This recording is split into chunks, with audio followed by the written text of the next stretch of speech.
أعوذ بالله من الشيطان الرجيم بسم الله الرحمن الرحيم إن الحمد لله نحمده ونستعينه ونستغفره ونعوذ بالله من شرور أنفسنا وسيئات أعمالنا من يهده الله فلا مضل له ومن يضلل فلا هادي له أشهد أن لا إله إلا الله وحده لا شريك له وأشهد أن محمدا عبده ورسوله يا أيها الذين آمنوا اتقوا الله حق تقاته ولا تموتن إلا وأنتم مسلمون يا أيها الذين آمنوا اتقوا الله وقولوا قولا سديدا يصلح لكم أعمالكم ويغفر لكم ذنوبكم ومن يطع الله ورسوله فقد فاز فوزا عظيما فإن أصدق الحديث كتاب الله تعالى وخير الهدي هدي محمد صلى الله عليه وسلم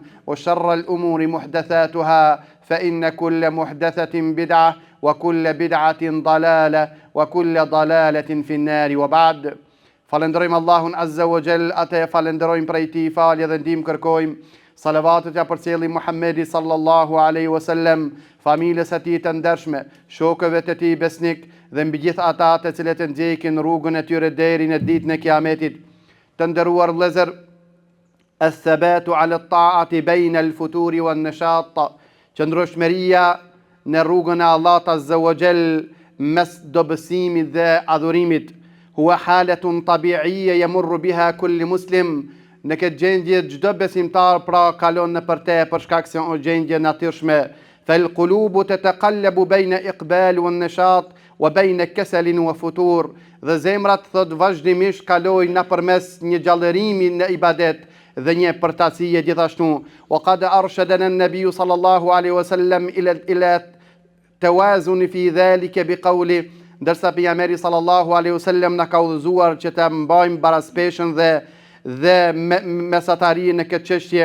An Abdullah ibn Amr qala Rasulullah sallallahu alaihi wasallam inna likulli amalin shirratan ay nashatan wa raghbatan wa likulli shirratin fatratan kasalan wa inqita'an faman kanat fitratuhu ila sunnati faqad ihtada wa man kanat ila ghayri dhalika faqad halak.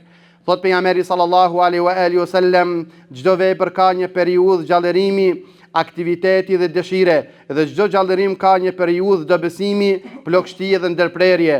Ndërsa thot kush në këtë kohë në dobësimit mbetet në sunetin tim, ai është i udhëzuar, ndërsa kush në këtë gjendje kalon në sunetin tim, pra ai do të shkatërrohet. Rawahu Ahmed wa sahahu Ibn Khuzaimah Ibn Hibban wa kulluhum min tariqin Husayn ibn Abdurrahman. Të nderuar vëllezër, an-nashatu, thot pejgamberi alayhi salatu wassalam, se njeriu nga njëherë gjendet në plagështi të thellë për sa i përket adhurimeve të Allahut subhanahu wa taala. Dhe të njëjtën kohë, në ndonjë sezon, ndonjë kohë gjendet thot në aktivitet të madh në adhurim ndaj Allahut subhanahu wa taala. Në gjendjen kur gjendet në plagështi, thot ai në tim përmbat sunnetit tim, sunnetit pejgamberit alayhi salatu wassalam. Cila është ajo?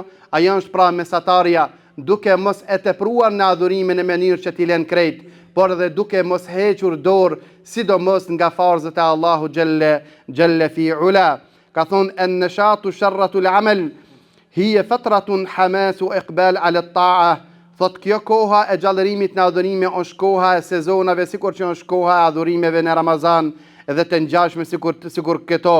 Ndërsa ndërsa ajo plagështia në adhurim është haletun tabi'ia min qillati an-nashat al-kasal aw qillati al-himma fi al-ibada. Ndërsa koha e plagështisë është njeriu kur nuk ka mundësi që ta bën një adhurim të tillë, një aktivitet të tillë, sikur që ishte në sezonat e Ramazanit për shembull. Ajo çka kërkohet ath-thabatu al-maqsud huwa al-istimrariyatu wal-mudawamatu ala at-ta'a. Ajo çka kërkohet pra vazhdueshmëria në adhurime të nderuar vëllezër, edhe nëse janë pak. Wa in qallat ba'da fatarat an-nashat wa 'adam al-intikas aw tark al-fara'id 'inda al-futur. Ndërsa ajo çka kërkohet të vazhdohet thot pak, mirë pa ajo çka është e rëndësishme, pra besimtari mos të heq dorë ndaj adhurimeve farz që Allahu Azza wa Jalla ka obliguar. A thu vallë cilët janë shkaqet e plagështisë në adhurime të nderuar vëllezër? hua asbabul futur fil ibade al ifratu fil ibade. Teprimi pra në adhurim, marrja e adhurimeve pra në sasi të shumt. Dhe kjo e ban që nefsi i tij mos ta bardh gjatë kohë dhe një ditë prej ditëve ai pra ta lën dhe t'ja kthen shpinën. E dyta është el ghaflatu an haqiqati dunya, el inshigalu bid dunya wa nisyan al akhirah. Pra shkaku i dytë është se ai është i kujdesur ndaj të vërtetës së dunjas. Pra ai është i zonë shumë mas dunjas dhe mas punëve të tyre dhe ka harruar ahiretin. E dyta e treta është daful iman, qillatu dhikri wa dua. Thot dobësimi i imanit, e cila vjen si rrjedhoj e mos përmendjes Allahut azza wa jall shumë dhe mos bërjes dua. E katërta suhbatul ghafilin. Pra e katërta është shoqërimi me njerëz ghafila, me njerëz jo edhe aktiv në adhurim te Allah subhanahu wa taala. El bi'atu ghayr al mu'ina ala ta'a, pra menet me një mjedis ku nuk ta mundson dhe nuk ta ndihmon që ta adhurosh Allahun subhanahu wa taala. Dhe pesa ba'd مواسم الطاعات يحدث الفتور غالبا بعد رمضان أو مواسم العبادة نتيجة الاسترخاء. Mirë po thot, nga një herë thot është edhe natyrshme pas një adhurimi të shumë sikur që në Ramazani, pra e ka plon besimtari një plogështi dhe kjo është diçka shumë e rëndësishme, por ajo çka duhet që besimtari ta ketë në vëmendje, mos të vazhdon pra në plogështi, por të mirët nga pak me adhurime derisa sa të rikthehet fuqia dhe energjia për në adhurim. A thu vallë të nderuar vëllezër, si ti mjekojmë na këto shkaqe në mënyrë që na mos të mbesmi në plogështi gjatë adhurimeve. Ajo e para është wasail al-thabat wa ilaj al-futur al-mudawamatu wa in qallat, pra vazhdueshmëria dhe nëse është pak. Për shkak se ka thënë pejgamberi sallallahu alaihi wasallam, ahabbu al-a'mali ila Allah adwamuha wa in qall, veprat më të dashura te Allah azza jall janë ato që janë të vazhdueshme dhe nëse janë pak. فالمداومة على القليل تحمي من الانتكاس. Vazhdueshmëria në adhurimet e pakta ndoshta ajo të mbron nga devijimi. E dyta të nderuar vëllezër, gradualiteti në adhurime. El bad'u bil fara'id thumma sunan thumma an-nawafil. Fillimi pra duke i ruajtur farzët e Allahut azza wa jall, pastaj sunnetet e pejgamberit sallallahu alaihi wasallam, të cilët kanë lidhje me farzët, dhe pastaj besimtari mundet që të mirët edhe me nafile atë sa ka mundësi, qoftë edhe me dire qatë natën apo me ndonjë ditë agjerimi gjatë mrena muajt. E tjetra e dua wal iltija'u ila Allah. Dua duhet që të bëjë besimtari sa më shumë dhe t'i kthehet Allahu subhanahu wa taala.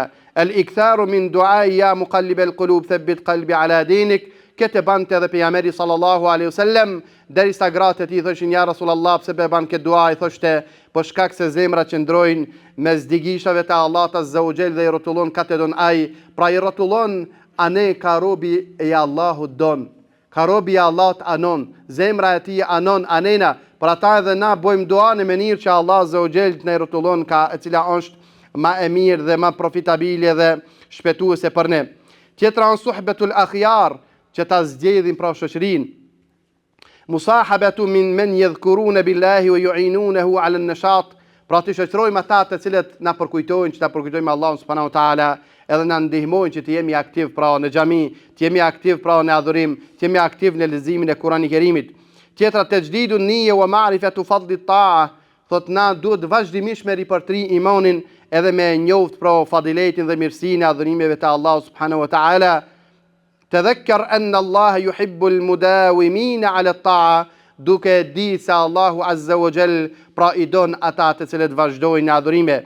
Dhe e fundit ta'allum wa hudur majalis adh-dhikr, pra dituria dhe duke prezantuar në dijet në mezhliset ku përmendet dhe mësohet feja Allahu subhanahu wa taala, po shkak se këtu njeriu dhe muslimani i mush bateriet e tij pra me iman në mënyrë që ai pastaj të vazhdon, po shkak se aq sa din, aq sa njeh besimtari, aq edhe ndoshta edhe praktikon. Khulasatul qawli al-thabatu la ya'ni an-nashatu ad-da'im, ajo rezimeja e këtë kësaj çka tham, pra të jesh aktiv në adhurime nuk do të thotë që ti të jesh vazhdimisht absolut, bel yani alla taqudaka fatratul futur ila tark al-ma'muri aw irtikab al-mahdhur, pra ajo ka kërkohet thot që ti mos ta lish krejtësisht adhurimin në këto momente, në këto çaste, në këtë fazë dhe të ngarkosh me gjunohen ndaj Allah subhanahu wa taala. Balil mudawamatu ala ma tayassara min at-ta'a hatta ya'ud an-nashat. Mirë po të vazhdoj besimtari edhe nëse është pak me adhunime derisa pra që ai të mbushet me energji dhe të kthehet adhurimeve të shumta. Aqulu qawli hadha wastaghfirullaha li wa lakum walhamdulillahi rabbil alamin.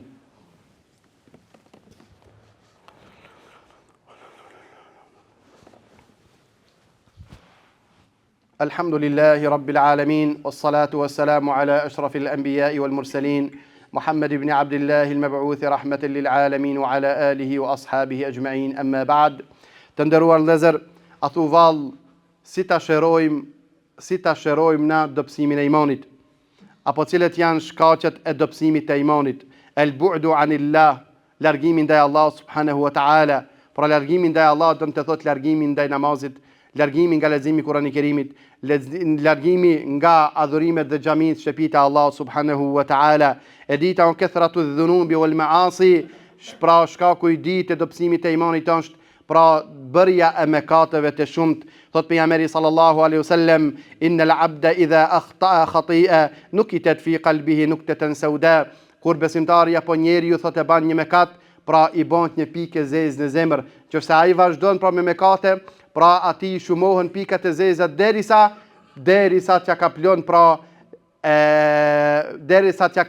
pra zemrën e tij pikat e zeza, dhe pastaj e jedhen billah i vulloset zemra e tij dhe nuk e shef të keqen si të keqe dhe as të mirën si të mirë. E treta el ghaflatu wal inshigalu bid dunya, shkujdesja dhe marrja e shumt me dunja. Marrja e shumt me dunjan do të thotë kur ti dunjaja bëhet shkaka e teprica e cila kujdesesh për ta dhe nuk të intereson pra ahireti, nuk të intereson feja Allah subhanahu wa taala. Suhbatu su, pra shoqërimi me njerëz jo të mirë, shoqërimi me njerëz që nuk të nxisin në rrugën e khairit, por në rrugën e shejtanit, e jadhan billah. Dhe pesta qillatul ilmi shar'i, e pesta është pra dituria e pak për fenë e Allah subhanahu wa taala. Pra ta edhe na mundohemi vazhdimisht që ta ngrismi diturinë mbi fenë e Allahut, mbi njohjen e Allahut, sunnetin pejgamberit sallallahu alaihi wasallam. E gjasha adem tadabburi al-Quran, mos meditimi mbi fjalën e Allahut subhanahu wa taala. E lexojmë vetëm fjalën e Allahut, ndoshta kalimsi dhe nuk ndalmi në ajetet dhe mesazhet e Allahut xhalla fi ula. Dhe tjetra tulul amal wa nisyan al-akhirah, shpresa e gat për vepra të mira dhe harresa e ahiretit, ku elusim Allahun xhalla fi ula që Allah subhanahu wa taala pra të na kthen në rrugën e tij ashtu siç don ai xhalla xjalaluhu.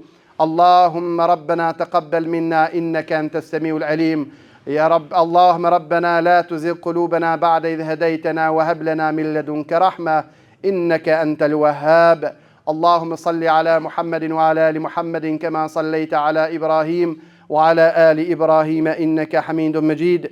وبارك على محمد وعلى آل محمد كما باركت على إبراهيم وعلى آل إبراهيم إنك حميد مجيد. وأقم الصلاة.